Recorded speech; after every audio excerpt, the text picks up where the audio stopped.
What's up, guys? My name is Doc Robinson, and this is our first edition of Doc's JazzBeat, and I have a very special guest, one of my homeboys from Philly. You guys welcome Mr. Gerald Veasley. What's up, Gerald? Hey Doc, how are you? Man, just hanging in there, just trying to stay here at Fort Living Room and stay safe. Well, man, thank you for having me on. This is the inaugural presentation. I'm honored, man, that you would call upon me. But I appreciate you, man. You know I'm going to call you first, man. That's what we do, right? We go way Yes, back sir. like two broke car seats, right? We really do go way back. I love that. Yeah, man, playing you in the background, and I don't know if I had $1 for every show I've done with you, I'd have a little money, a little change right about now, right? Well, hopefully you made $1 from every show you did. But, yeah, thanks on behalf of myself, not just as your friend, but as a musician, man. Thank you for, doing what you've done for us musicians. Just providing so many vehicles for us to perform and share our gifts and build our audiences and build our networks, man. And I think, I was appreciating it, of course, even before the times that we're in now. But I think many of us now, we can see the value, Right. that people like you offer by giving us a platform to do what we love. So thank you, brother. You should receive your roses. Well, I think that people like me, we're all jazz heads that wanted to play at some point in time, and so we tried to figure out what's the closest that we can get to live music. What's the best seat that I could have in the house? And I'm telling you, it's been a great almost 30-year ride of like being up front. It's like having an NBA ticket for the front row, what they call the Gucci row. So I'm always on the Gucci row of jazz, especially with guys cool. like you, because you don't get to hang around and pick the brain of jazz legends like yourself. Well, man, without folks loving the music and supporting the music, the equation just doesn't work. That equal sign. You know how Right. they have it in school? Right. You gotta have both sides of the equation. And so without you all, there is no artistry. Point blank. Without people to appreciate, love, and support the music, it just doesn't work. So I know earlier today we were talking about Chick Corea, and not just him, but Al Jarreau and a lot of the jazz greats, and talking about the equal sign, what the separator is from their generation to the next generation. Sometimes it can be overwhelming and scary. What do you think about that? yeah, well, we feel the loss, of all the people you've mentioned, because they're not really replaceable. You Right. got to throw George Duke in there too. Right. People like that, of course, Grover. I mean, it's not plug and play. It's not. Right. These are people that created such a legacy and were so amazingly talented and prolific that you just can't replace them. So for me, my challenge is to appreciate them while they're here, to really, like yesterday, I spent so much time like listening to and looking at, Chick Corea videos, Return Forever videos. And whenever this happens, I always think, man, you should be doing this all the time Right. while these giants walk among us. Right. Yeah. Because I think their music feeds us. It changes your emotions, it excites your creativity, and it just never gives you a dull moment. I played something on the midday jazz show that I did earlier today, and it was a song that was 35 years old, and I had people online. So-and-so's playing the drums, so-and-so's playing the sax, so-and-so's playing the bass, Stanley Clark's on the bass, and it was just a thing where people, great music recognizes great music. So if you have people that recognize great music, that's all you can do is put out great music like you do. Well, I appreciate that. Yeah, it's bittersweet though, because, and we've talked about this too before. Right. When music changes, it just changes. It doesn't get necessarily better. Right. Sometimes there's a diminishment of the quality or the standard. but it changes. And I hear my father's voice all the time, like the music I was listening to versus what he was listening to. He's like, that ain't no music, right? And in a way, I didn't like hearing him say that, right? But later on, I understood what he meant. Just the depth of quality. Yeah, it was it was another level. Yeah, and in music, I think it doesn't make an announcement when it's going to take a turn. It just takes a turn, and you have to either go with it or stay where you're at. And I think that's what you and I were talking earlier about Chick Corea, and I think there were a few artists that were kind of coming up, kind of doing that, but then they took a turn. And so the people like Chick Corea, their music is you were saying earlier, you're fearful that we're losing the last of our great legends, or one of them at least. Yeah, it feels like the beginning of the end of an era. Correct. All those artists who, in that period, well, Chick Corea, of course, transcends eras.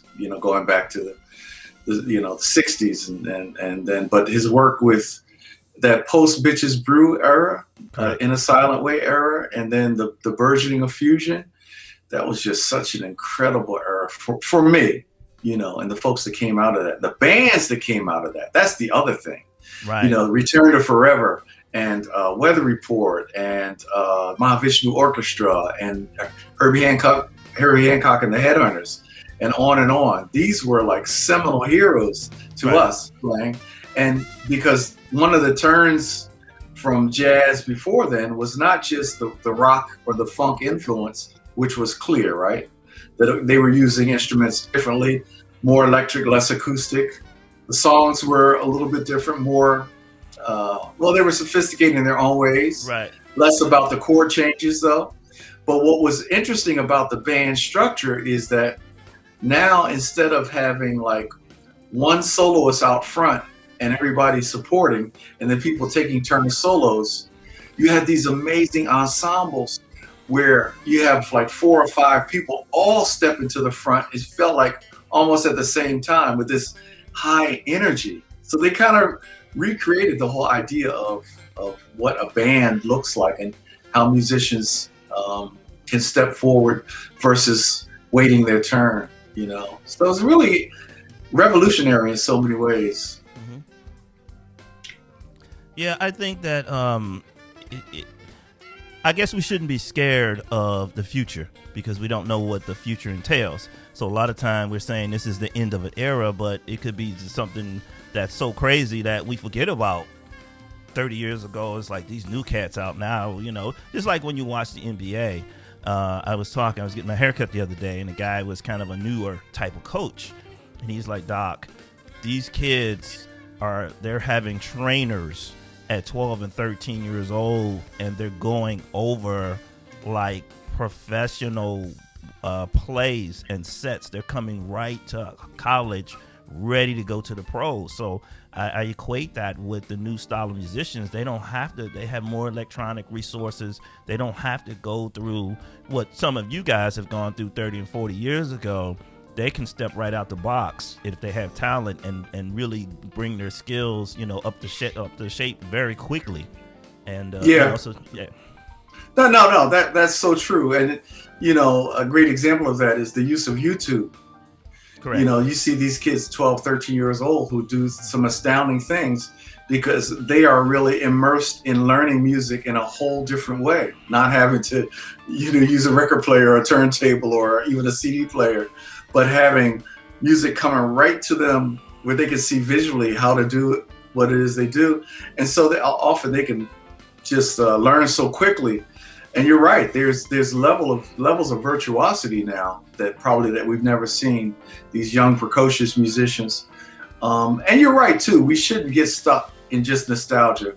We should appreciate what's coming next because even as it changes, as we lose some things, we gain some other things. We gain new perspectives. I mean, when you think about the whole arc of jazz history, the jazz that we listen to is different from the music we heard in the 60s, 50s.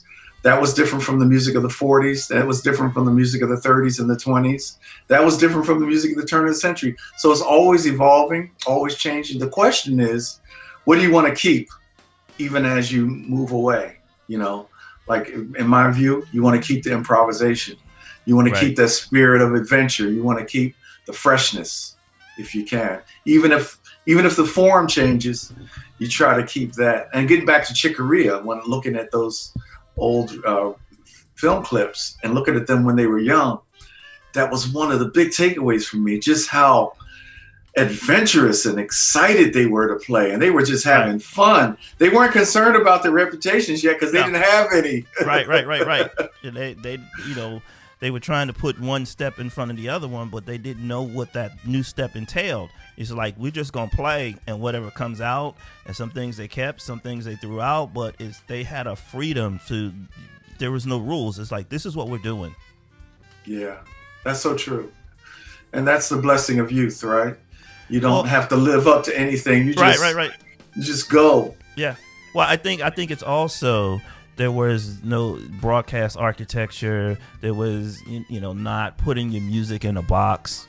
So now we have people making music for the radio, or for some type of streaming service. Gerald, if you have vocals at the end of your record and it's over 4 minutes and 19 seconds, I don't know if you're gonna get air. Okay, let's go back. We got to cut this. Where Miles Davis wasn't cutting anything. Matter of fact, he made albums, one song on the whole album, and he's like, "What? Pick your spot." That's I can't argue with that, man. You're right on the money, because it's not this musicians became less adventurous, but it's also the folks, the gatekeepers, right? Who are suggesting do this and don't do that. It's like they are less adventurous. And I think sometimes, unfortunately, our industry it has fear baked into it. Like you're afraid that you're not getting the right sales, and afraid that you're not going to get, the right kind of airplay. And then in radio, they're afraid. They're afraid that they're not going to have sponsors and advertisers. So it kind of runs rampant. Or, promoters who, I went too far tonight. I didn't hear you, bro. I think we had a glitch in the system. Promoters are never wrong. But it's being, that's part of the business part, right? Just, all of that. People are, making calculations. And then sometimes when those calculations that we have to make in business, sometimes it crosses with decisions around the music itself. And it's just something that's always going to be there. I say one encouraging thing, and that I think we learned to some extent from the hip hop generation, which is to take more control from a business standpoint of the music. I'm talking anything about the music itself, but that idea of having agency and being empowered to do your own. You know what I mean? I think we've learned a lot from them. Well, I think one of the people who was a trailblazer for that was like Jay-Z, where he started selling stuff at the back of his car, and he had a process for it, and he made millions off of selling his own and counting every penny. And it's what our forefathers were trying to do, but it didn't always happen, because like we were talking about earlier in the conversation, there's times when you're gonna lose, and this move, it's a good move for your career, but it's not a good move for your pocketbook. And so I think a lot of the hip hop artists wanted to do both. They wanted a good move for their career and their pocketbook.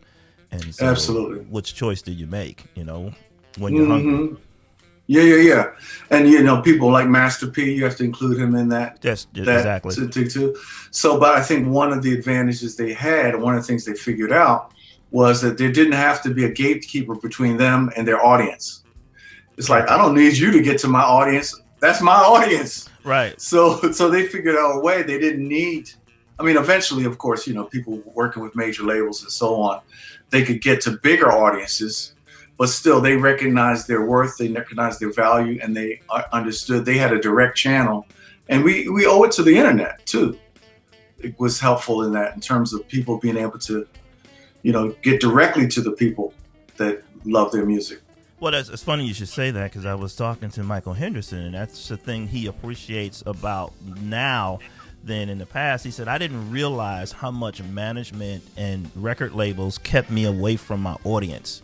After the show, I was ushered away from the crowd, So I could never really step out and, you know, talk to the crowd, or never was a part of them. But this internet has allowed him to be face to face with his fans. For the first time in 35 years, he can actually go online and talk to them and have a conversation. But before, the labels didn't let you interact like that.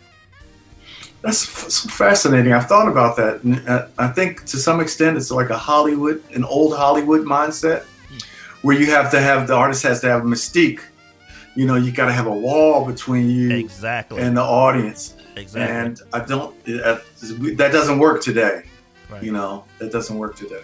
Well, I know there was one particular artist, I'll leave her unnamed, but she was having an issue with people taking photographs and, you know, pulling the camera out while she performed.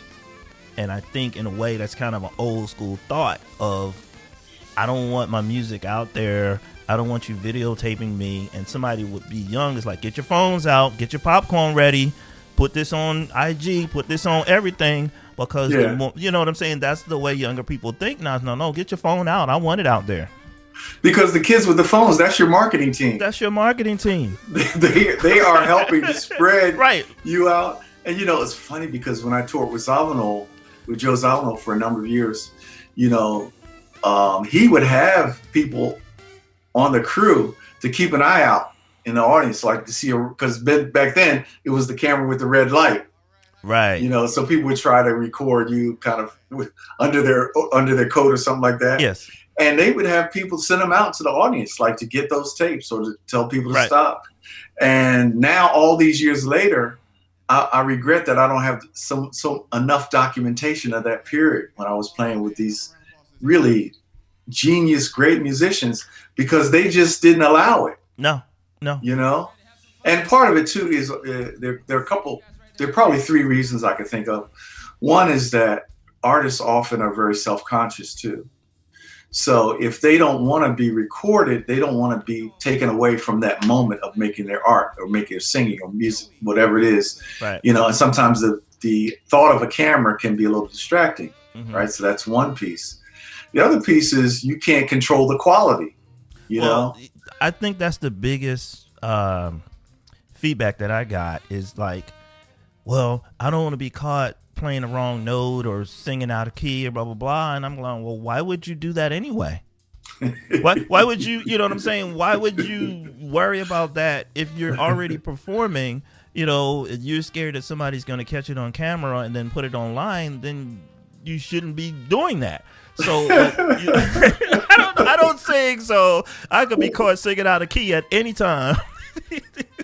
I don't even know what to say to that, Doc, because wait a minute. I got somebody singing. Wait. I think I gotta hopefully find not it. me.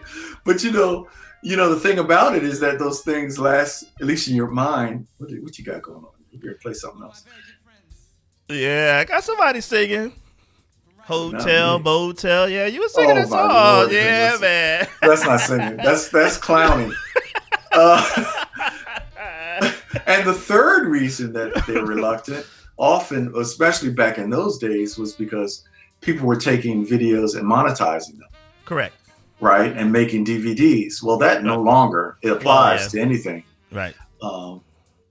That's funny though. But you know what? I admire you that you're doing a great job of documenting.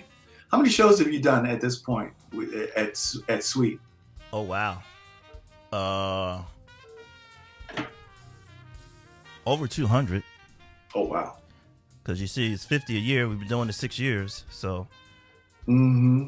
And you've documented so many of those. Every single show. See, so that's history. That's actually history is what it is. Because you never know, like all those artists that have come through there, and the amazing, not just the artists out front, but the supporting band. Correct. I won't even call them the house band because there's got to be a better. Because I don't think people understand when they say house band, it's like, oh, it's the house band. But no, in Atlanta, it's the house band. It's like an A team of killers they're like A-list players themselves. Correct. So to have the documentation of those performances and different combinations of people, man, people like T. Lee and I mean all these guys who are Wes just Bird and Phil Davis. I mean, it's so many stories of this band and getting these phone calls. Like James Lloyd calling me. He says, "That white guy you got in your band, the guitar player. What's his name?" I said, "Chris." He says, I got to have him. I'm like, you need him for a gig?" He says, No. I need him to be in Pieces of a Dream. Yeah. So for the last 3.5 years, he's been a member of Pieces of a Dream. It's the same thing when we had Nathan East, and Nathan calls me the next day and he says, "I need everybody's name and phone number." I said, "Is everything all right?" He says, "Yes." He says, "I just want to call them or send them a text personally to thank them for the show." Then he calls me 2 days later and he goes, "I'm doing a jazz festival in Florida and I need, some cats to go down." I said, "Well, who you need? The keyboard player?" He says, "No, I need the entire band." Yeah. Both keyboard players, saxophone. I need everybody you had on that stage. I will bring them to be my band, for the Jacksonville Jazz Festival. And that's huge because he doesn't play with house bands, No. That's why I don't even like that term. Again, you're talking about some really amazing musicians. I mean, and they bring it. I mean, when they play, you better be prepared. You know what I tell people, because a lot of people are hesitant because they're protective of their music, and rightfully so. And I said, listen, let me tell you one thing about the band. They're like a Maserati. They're pretty to look at while it's sitting there, but I promise you, if you push the gas, they're going to go. If you push your foot on the gas, that Maserati is going to take off. And that's I don't know nothing about Maseratis. I think I understand. They're fast and pretty, right? Ballers like you can use those analogies. Right.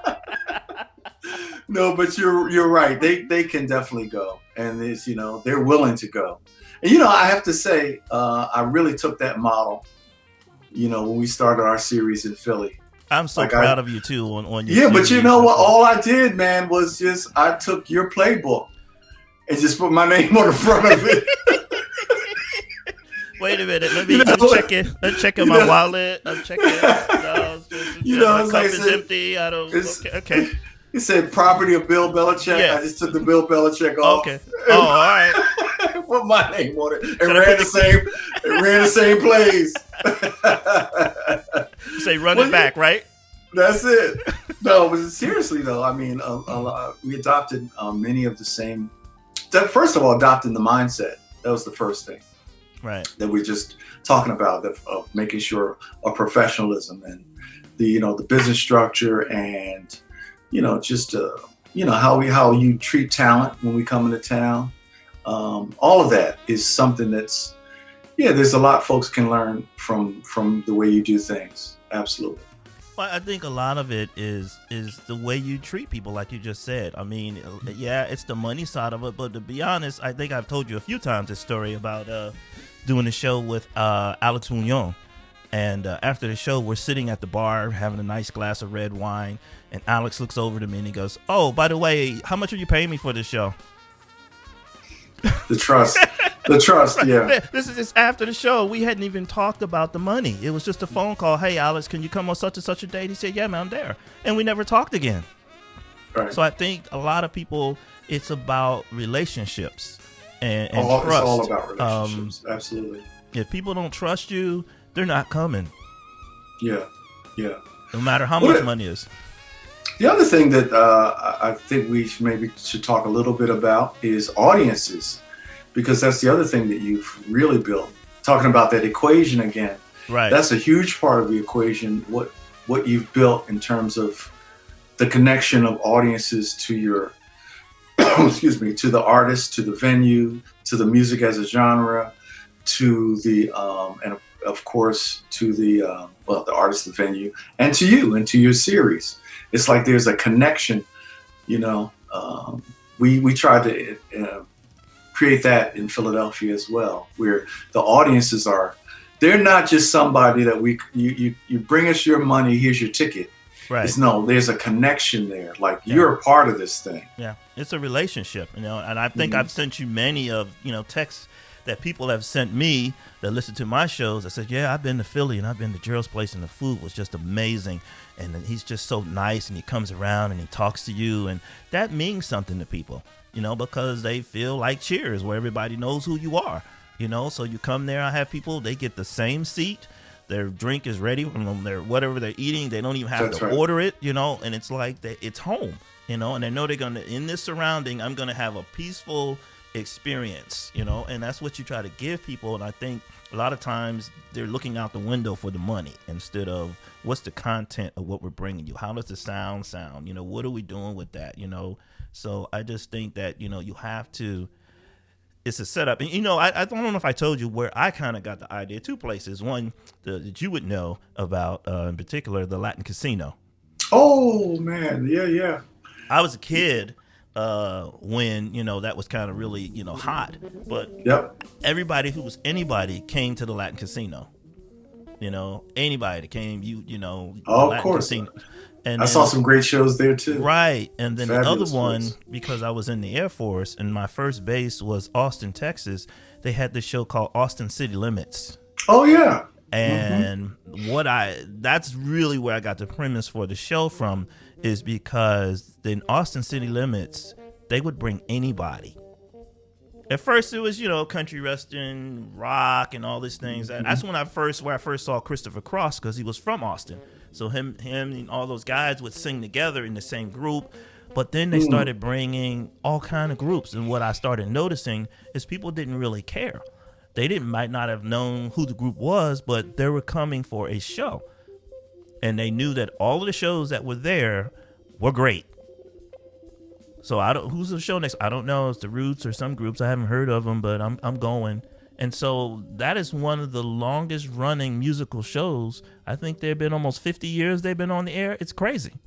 Yeah, I remember. I've gotten to know through the years Terry Lacona, who was, I think he's one of the creators of the show and certainly one of the producers, who's also been involved with the Grammys for a number of years. And,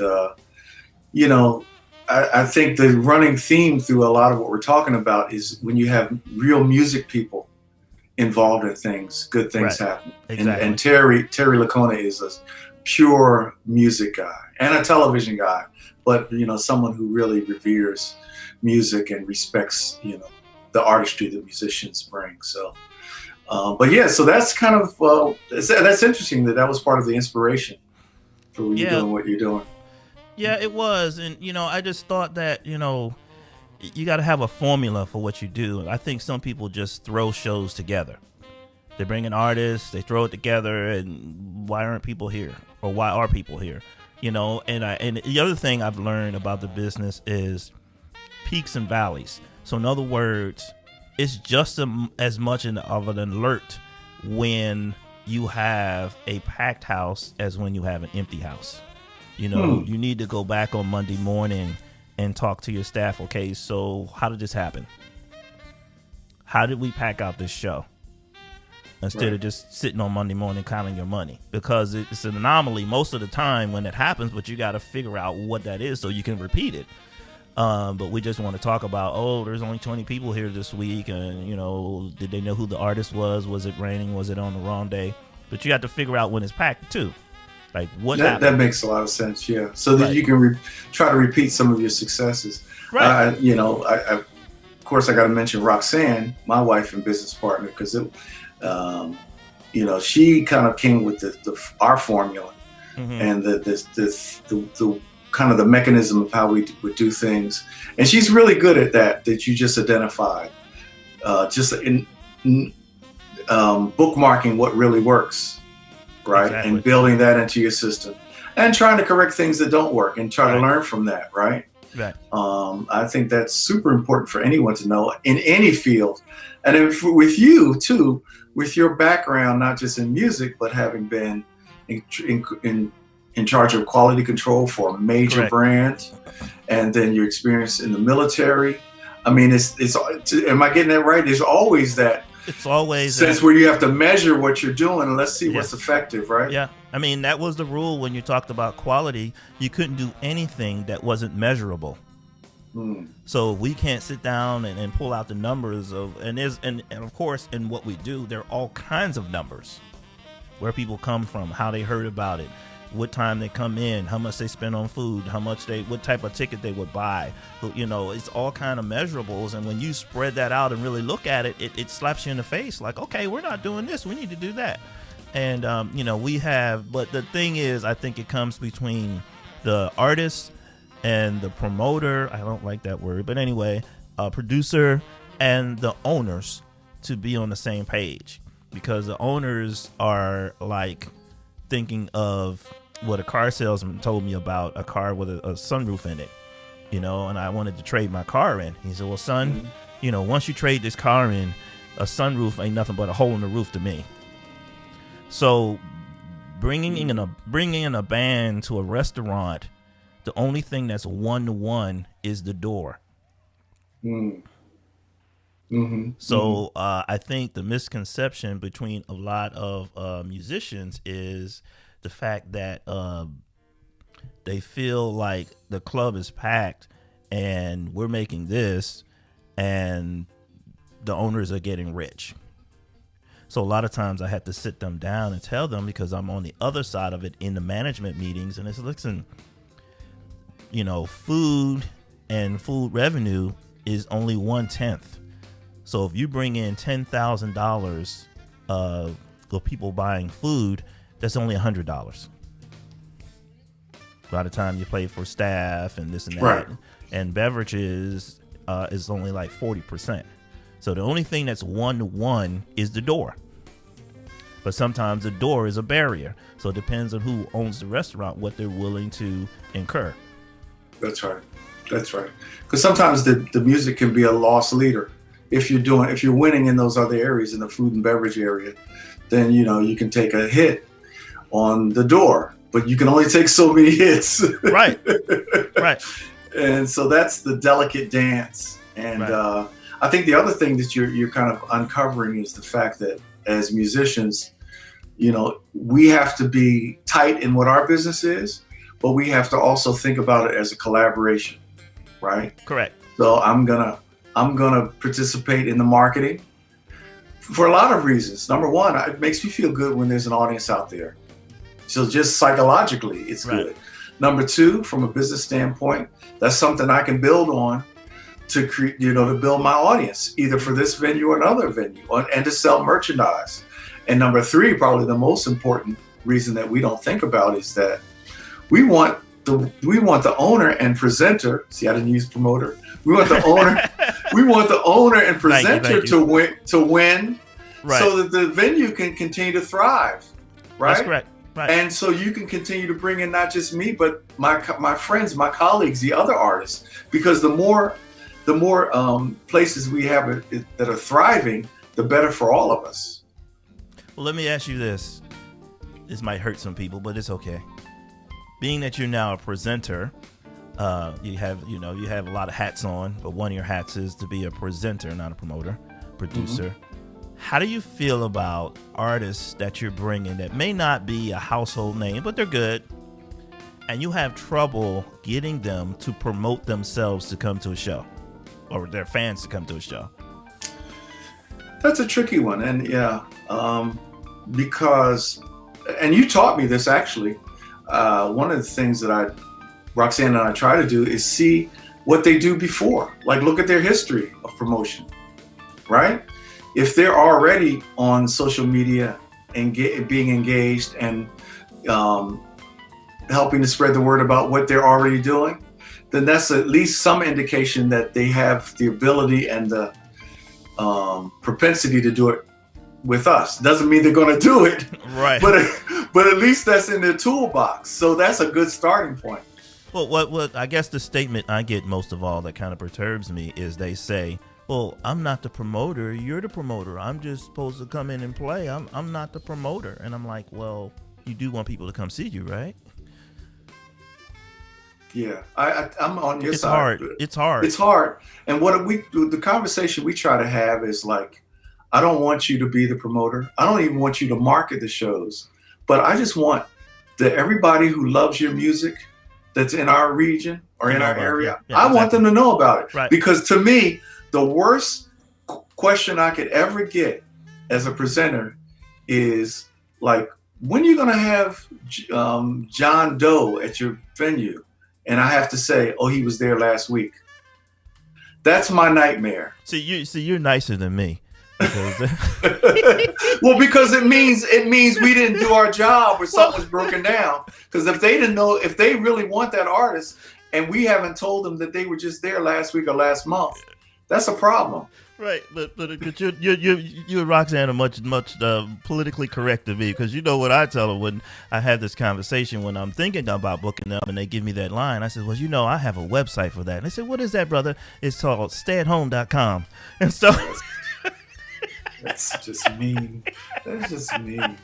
Because a lot of people want to play, man, and but you know what's funny about it? Some of the older groups, you know, like Spyro Gyra, the Yellow Jackets, Hiroshima, they'll blow you up. Hey, man, here's our publicist, and we want to get the pictures to you, and where do we need to post it, and do we have any interviews we need to get? Because they get it. You know, I think, too, is there's kind of we're in this gap. We're like, you know how they have a gap year? Right. We're sort of in a gap period where before everybody had a label and an infrastructure to do all those things. Right. And now it's you. Right. You have to create all those things. But you know what? So there's some people in this gap period who are figuring out how to build their team. Right. If you don't have a team and it's just you're overwhelmed. So that's where we have to catch up as artists. Like, okay, you don't like doing social media, or you don't like being on top of that, you better get somebody on your team who can do that.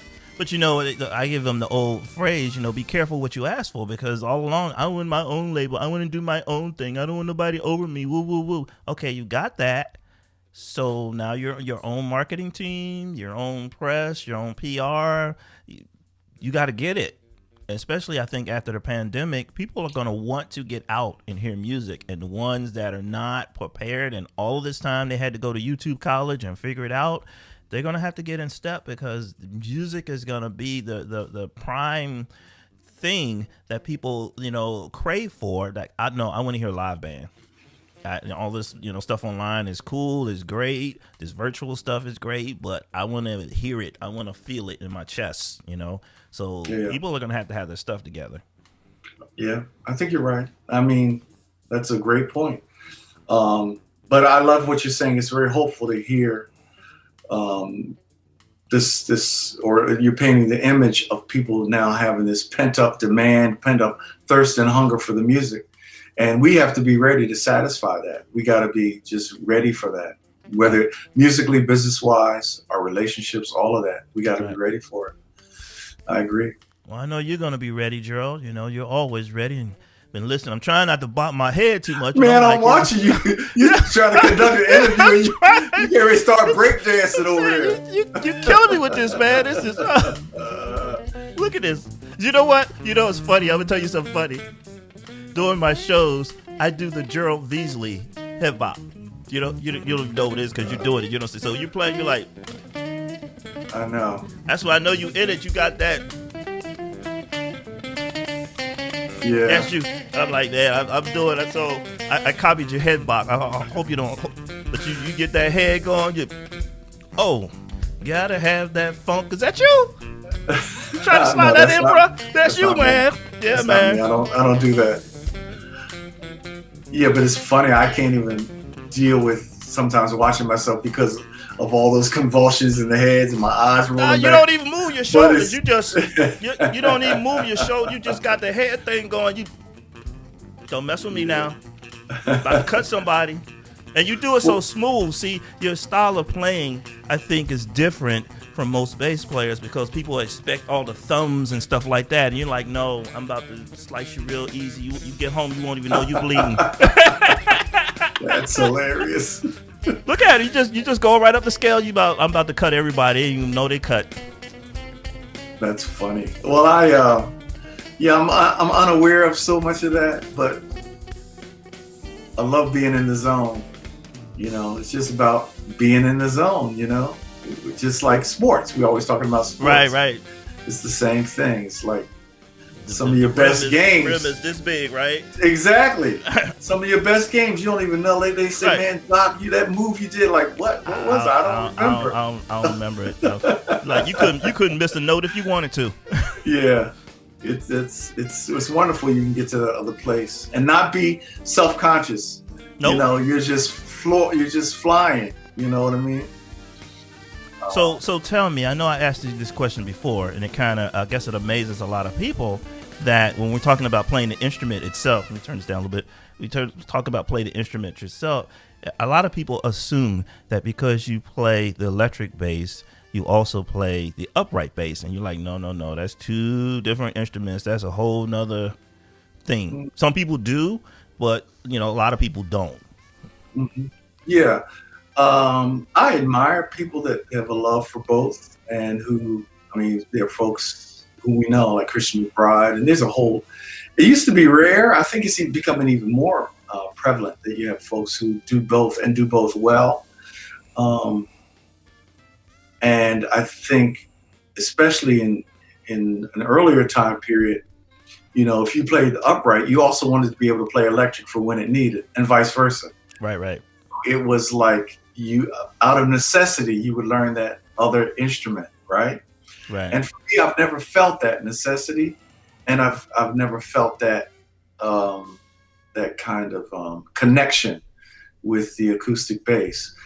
And a lot of it has to do with just the way I came up, because I started off playing guitar and bass. Oh, wow. So my first teacher taught guitar and taught me bass.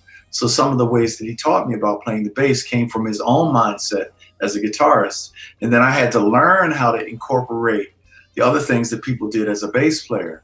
So my style is a mixture of those two things. So when I play the bass, I think of it as a guitar with a very low voice. Oh, wow. I don't think of it as like a violin that's a bigger version of the violin. Correct. It's like a whole different family to me. It's coming out of the guitar family rather than the violin family. And so that's my connection to the electric bass. Again, I just think of it as an extension of the guitar family. And so some of the language I've taken from in the jazz language that acoustic bass players have used. But then we got to even remember that in the early days of jazz, it wasn't acoustic bass that was the low end; it was the tuba. Right. And, Exactly. right. Yeah. And then in organ trios, it's the organist playing the bass. So to me, it's natural for the bass guitar, could also adopt that low end role in a jazz group. That's to me. Everybody doesn't feel that way. Some people only feel that it's authentic if it has an acoustic bass connected to it. Right. But I've been really, I guess, empowered by certain musicians that kind of had the same kind of focus. People like Anthony Jackson. Right. There've been a number of folks who kind of specialize in the electric bass. Jaco Pastorius, of course. Yes. So there's, and I feel like it's a young instrument too. The electric bass was really only it became its own like in the mid 50s, whereas the acoustic bass is centuries old, Right. So there are people still developing dynamic and interesting things on that instrument. Yeah, I think you're like, I always describe people, you're like a more melodic player. The tones that come out of your bass, and it's just you have your own style, and it's not like anybody else that I know. And like I said, you got that real sharp knife with it. You just like you're a surgeon, you just cut people. You like, they get home like, dang, he cut me. I don't. How did this happen?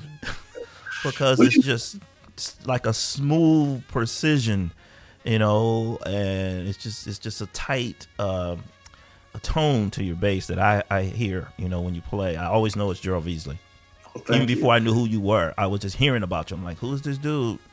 And it's like, oh, that's Gerald Veasley. Thank you, man. I appreciate that. Thanks for the love. My sound and my style and my personality on the instrument is something that I'm still discovering. I'm like hearing new things in it all the time and hearing it in new ways. And that makes me feel good, especially in this time that we're in now. Correct. Like I can appreciate some of the things that are coming out that's inside of me. Do you know what I mean? Right. It's like, and that's the only way I want to play. I want to play exactly who I am. Do you know what I mean? Right. I don't want to necessarily emulate someone and to be to express who they are and what they're thinking about, because to me it's real personal. I don't know if that makes sense, but right, it's a personal thing. So I just want to be more of that. Well, I think it's great when you're allowed to play your style, when you don't have to play someone else's style just because you play the bass. You know, nobody's going to expect you to be Larry Graham or you know, any of those guys that play differently, but you play like Gerald Veasley. So, you know, I often tell the thing about Nathan East, you know, his personality is just, I was overwhelmed by his personality. And I think that you guys are similar in your personalities. And so when somebody is putting together like an all-star band, like at the Birch Music Festival that you do all the time, they may say, well, we need a bass player. And somebody said, no, we need Gerald Veasley. You know, there's a difference, you know, because they need your personality. They need your ability to get along with others. You know, you don't bring the drama. You know, when you come, you're not going to be the person that they had to spend all the time with. You know, like, come on, Gerald, man. Come on, man. You know. So now you get into the real stuff because, right. You know, if there are musicians and artists who are watching this, you and I both know from our varying roles in the business how that is so essential to not be the problem child. Right. You know, because so much energy goes into managing and motivating and correcting that person that it doesn't leave energy for other things that you need to do. Right. Right. And so you don't want to be that problem child. Just, right. You know, but sometimes it takes, I just talked to a musician friend of mine yesterday. We were talking about this very issue where he had to lead a band to understand the responsibility of being in a band. You know, wow. You know, it's funny that you should say that because I've, you know, learned a lot about managing people, dealing with the Sweet Jazz Band over 6 years. And one of the things that I started doing is I kind of led them, each person at one point in time, to be the musical director. So they can understand that it's not easy, that it's a lot of parts, there's a lot of phone calls, there's a lot of music coming in, so that they would appreciate the music director we have more. That's a great strategy. A lot of them came to me, it's like, man, I didn't know. Oh my God, wow. And they've been around music a long time, but they just bring their guitar and they play, or their drums and their sticks, and then they go home. You know, they get the music and we come to sound check. But when you're the musical director, you know, that's a lot of weight on you. So I guess try to explain to people what it's like being a music director with your contemporaries. It's kind of like playing basketball and coaching at the same time, you know?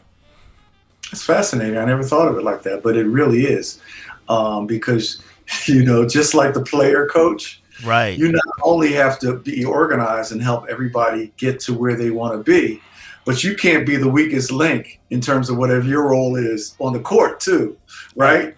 You can't be missing free throws and fouling out and all that, right? So it's the same thing. It's another level of responsibility because your level of musicianship cannot change. In fact, it should be even heightened because as the music director now, you not only have to know your parts, but you should be aware of everybody's parts. Like not the quarterback of the team, yeah. Right, but you should know what everybody's supposed to be doing. But I think that's a great strategy, the one you just mentioned about giving the other players an opportunity to take on that role, that leadership role, so they know what's required. That doesn't mean they have to stay in a leadership role, but they can appreciate being a better team player. That's powerful. Yeah. Because that's what you get a lot of times, you know, when you have a little, you know, friction or whatever between band members. It's like, well, he's the musical director and blah, blah, blah. And the extra money you pay a music director really not worth the, you know what I'm saying? It's the title of, in my theory about the Sweet Jazz series, I don't want to keep a music director. I wanted him to get a call from the Tonight Show or go on the road with Mike Phillips, or, and that's some of the things that have happened. And, I kind of got that from the owner of Sweet.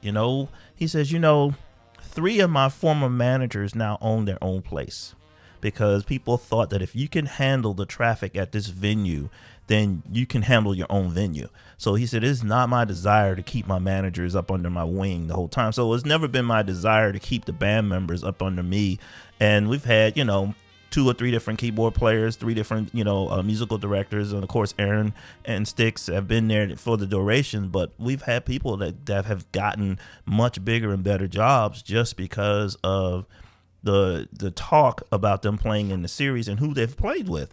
You don't get to play with Chuck Loeb, and you don't get to play with Nathan East and Gerald Veasley. You don't get to play with them every week. And that's every week what they have. You don't get to play with Cyrus Chestnut. You don't, the Yellow Jacket. You don't get to see that. And so they have seen that, and it's helped them move up. I'm just like, we'll call, you remember Manigault, right? The story of Manigault. So I'm just like Manigault. I'm just going to be here in the playground doing my thing, but it's up to them to go out and reach the outermost parts of the world and spread what they've learned by playing with all these people.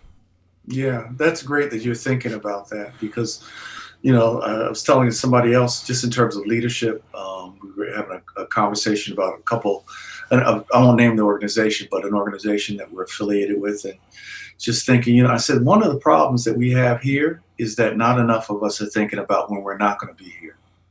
Because in business, there's a saying that there's no success without a successor. Correct. So that succession thinking, it's like, it's not just passing the torch, but you want the whole, again, back to my theory about you want everybody to win. You want the people after you to win too. And you want to keep things moving, keep things vibrant. So you have to cultivate that. And that's what you're doing by cultivating these future players they're going to impact impact the jazz community that you're building down there. But look, then they're going out to the world and impacting people other places too. So it's all about that. If we can ever get outside of our own narrow thinking about what we're doing and thinking about how it affects people more broadly, I think we'd be better off. Here's a quick story about this idea of the transformation from being in the band to leading a band. When I was with Grover Washington Jr. for a number of years, Grover was someone who was really, he and his wife, Christine, they ran their business impeccably. They treated us super well. To talk about the band members, they paid us very well. They were very organized. But, being a sideman, sometimes we get together and we would have our little complaints on the side, just whispering like, man, why don't they do this? And why aren't we playing there? And why aren't they taking care of this? And we were thinking like, if that was us, we would do this and we would do that. And then later on, it became us. Like I became a band leader. Right. Different story, right? And the band and my bandmates, we became band leaders. And one of the first things I did, it was call Christine and say, I'm so sorry. Right. Because all the things, I said, you never knew how much I complained. Yeah. But all the things that I complain about, I had no idea what it's really like to be in that position as an artist, as an artist having to lead a band and have a business, that it's pretty serious. So you don't know what it is to be that until you try that. And then you have a deeper appreciation. So I'm not trying to be funny. I literally called her and apologized. Because what I was apologizing for was not appreciating. Right. The work that goes into it. Yeah, not appreciating it. Yep. And then talking about learning on the fly, the very first show I did at I think the Maple House or whatever, I had organized everything and thought I was doing my thing, and knew all this, I've done all these shows. So the guy comes to me and he goes, so who's the stage manager? And I go, so what does the stage manager do? You got to have a stage manager. You can't do a show without a stage manager. I'm like, a stage manager wasn't in the budget, bro. So I said, I guess I'm the stage manager.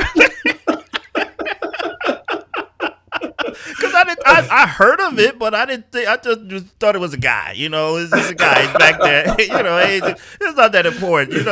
But now you probably wouldn't do it without one, right? Right. But I was like, so he said, so who's the stage man? I was like, we don't need a stage man. He said, yeah, we do, man. We gotta have a stage man. I said, well, that stage man wasn't in the budget, bro. I mean, I guess it's me. Let's go. That's how you learn, though. It really is. I've learned so much stuff on the fly. It's been like crazy to learn things and try to pull things out. And that's the fun part of it to me, is like when something goes wrong, how you have to pull it together to make it go right and smooth. And then you're just so happy that night, like, man, they were here this afternoon. Oh my God. What I would like to see happen, and you can maybe help facilitate this if you think it's necessary. In the same way we were talking about musicians having a better understanding of what we do in terms of the collaboration with venues and having a more business mindset, I think it's so important that people who are presenters have the benefit of each other's wisdom and knowledge. Right. Because what I'm not afraid of, one of the things I'm concerned about with the current state that we're in is that there are going to be some folks who will transition out of the business. Correct. Right. And that, just like we were talking about these artists that we're losing, that's not replaceable. So when a Doc Robinson, God forbid, decides to, fold his laptop and says, I'm not doing any shows, that expertise goes away. And then when somebody comes along and says, well, I could do that. Right. Until my beloved ex-father-in-law had a great he had a lot of sayings, but one of his great sayings is, I don't always know what will work, but I know what won't work. Yeah, and I think absolutely. That's the message we have to tell people. We don't always know what will work. We know what won't work. And so I know a lot of what won't work. And that's through trial and error. That's through losing. That's through, sitting up at places where it was just me and the bartender and the artist, but some of the artists that I had a lot of respect for, they played as if, and you've told stories like that, they played as if the place was packed. And then you were saying about the 4 people that were there, 2 of them were seriously important and came up to you like, yo, man, tell us your story, Gerald, about how you played. Yeah, I was playing in Rehoboth at a place called Sydney's. It's no longer there, but it was a great little club, and with my band, I think it was it was one of the first gigs I got actually when I produced my first album, right there in this little beach town. And sometimes the place would be packed. It was a small club, but this one time, they were expecting a storm, and there were literally 4 people in the audience. But my feeling was always like, you treat every performance like it's the big time, or the biggest stage or the biggest opportunity, because you never know when that opportunity is going to come. And besides, it's God has given you this gift. You express it. I don't care who's in the audience. It's one person. But this one night, it really put me to the test. My theory about this, because there were literally 4 people in the audience. And so we played, really, it was a great set. And the owner came over to me after the show and said, hey, I want you to meet somebody. And went over to the table where these 2 gentlemen are sitting. And she introduced me to Robert Johnson, who was the founder and CEO of BET. Wow. And Butch Lewis, one of the most amazing boxing promoters of all time, who really loved the show. So it just goes to show you, like, I've always had that theory of, you never know who's listening or how important it is, and you bring your A game, whatever. But I hadn't really been put to the test to that moment to see if my theory was right, and it was right. Yeah, I mean, I've learned that, and because it's hard for me too, because on shows where you have a lot invested in it, and you're also the host, before you go on stage, you feel some kind of way, and I have to always remind myself, you can't blame the people that are here. You know, No, what that's right. That's what you feel like taking it out. That's Why right. is anybody here? This is gonna be a great right. show. I don't know. They paid. They're in the seats. They're not the ones you. To them, it is a great show because they Right. came out. Right. Let's go bring it. Yeah. Don't mourn over the people that didn't come. Right. Well, I mean, because for me, I just try to have a great show, and once you get on the stage, it's that hat is off. The watching the door and hoping it doesn't rain. That hat is off, and let's do the show is on. And sometimes you even have to remind the band because they're not hyped up. Sometimes, because you do a show every week, so every week you have different emotions, and I think I have to get my emotions to a peak every time I do a show to be consistent. And sometimes you're not feeling it, but that's just life.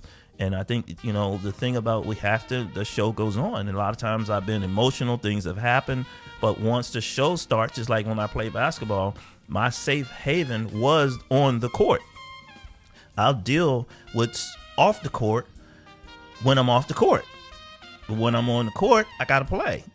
Nothing's going to change in this hour and a half that I'm playing ball, So I think the same thing when you're doing music, you're not always in that and music is different than a regular job to me because it's spiritual. So if you're not and it's funny, maybe you can help me with this.